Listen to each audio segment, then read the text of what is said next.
உங்ககிட்ட தான் கேக்குறேன் ஆறுமுகம், சொல்லுங்க. இதுதானமா நான் ஆரம்பத்துல தான் சொல்லிக்கிட்டு இருந்தேன். நீங்க பெரிய இடம், எந்த வகையிலும் நான் உங்களுக்கு ஈடாக மாட்டேன். என்னைக்குமே உங்களுக்கு சரிக்கு சமமா என்னால் ஆக முடியாதுமா. இதைத்தனமா நான் முதல்ல இருந்தே சொல்லிக்கிட்டு இருந்தேன். உங்க அப்பா உங்களுக்கு ரொம்ப நல்ல மாப்பிள்ளையா பார்த்திருக்காரு. வசதியிலயும் சரி, அந்தஸ்துலயும் சரி, அழகுலயும் சரி, எல்லா வகையிலையும் அவர் தான் உங்களுக்கு சரியா இருப்பாரு. உங்க அப்பா விருப்பப்பட்டபடியே அவர் பார்த்த மாப்பிள்ளையவே நீங்க கல்யாணம் பண்ணிக்கிறதா நல்லதுமா. அதை தவிர்த்து நீங்க வேற ஏதாவது போய் சொல்லிக்கிட்டு இருந்தீங்கன்னா தேவையில்லாம பிரச்சனை தான் வரும். நான் வரமா? ஆறுமுகம், என்ன விளையாடுறீங்களா? ரொம்ப சர்வ சாதாரணமா உங்க அப்பா பார்த்த மாப்பிள்ளைய கல்யாணம் பண்ணிக்கோன்னு சொல்லிட்டு போறீங்க. வேற என்னங்க சொல்ல முடியும்? நான் உங்க வீட்டு சாதாரண டிரைவர். உங்க வீட்டுல யார்கிட்டயும் போய் இத பத்தி பேசுற தைரியம் எனக்கு இல்லைங்க. எங்க கல்யாணங்கிற பேச்சு வர்றப்ப இத பத்தி நான் எங்க வீட்டுல பேசிக்கிறேன்னு நீங்க தானே சொன்னீங்க. ஆனா உங்களாலேயே இப்ப பேச முடியாதப்ப என்னால மட்டும் எப்படிங்க பேச முடியும்?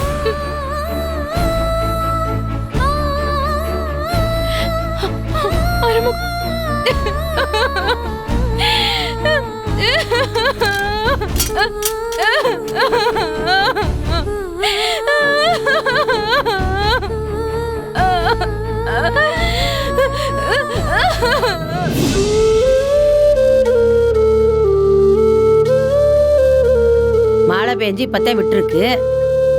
அடக்கடவுள, இவ எங்க இருக்கான்னு தெரியலையே.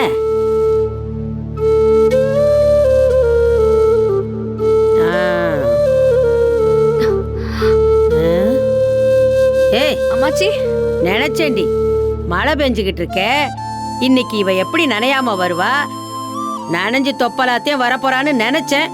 அது மாதிரியே வந்துகிட்டு இருக்க இல்ல? இல்லாமாச்சி. என்னடி நொம்மாச்சி? ஏண்டி உனக்கு கொஞ்சமாச்சும் வயிற்றுல புள்ளைய வச்சிருக்கமே, நல்லபடியா பாத்துக்கணுங்கிற நினைப்பு இருக்காடி உனக்கு? இப்படி மழையில தொப்பலா நனைஞ்சுக்கிட்டு விசுக்கு விசுக்குன்னு நடந்து வாரிய, காலு லேசா வலிக்கு கீழே சாஞ்சிட்டா என்ன பண்ணுவ? அதுவும் இல்லாம மழையில இப்படி தொப்பலா நனைஞ்சு சளி கிளி புடிச்சுக்கிட்டா பிள்ளைக்கு கஷ்டமா இருக்குன்னு தெரியாது அடி உனக்கு? இல்லாமாச்சி, மழைக்கு முன்னாடி சீக்கிரம் வந்துடலான்னே வந்தேன். இதோ வீட்டுக்கிட்ட வரப்பதான் மழை பெஞ்சது. உன்னை பார்த்தாலே தெரியுது 6 மணி நேரமா மழையில நனைஞ்சுக்கிட்டு வாரேன்னு.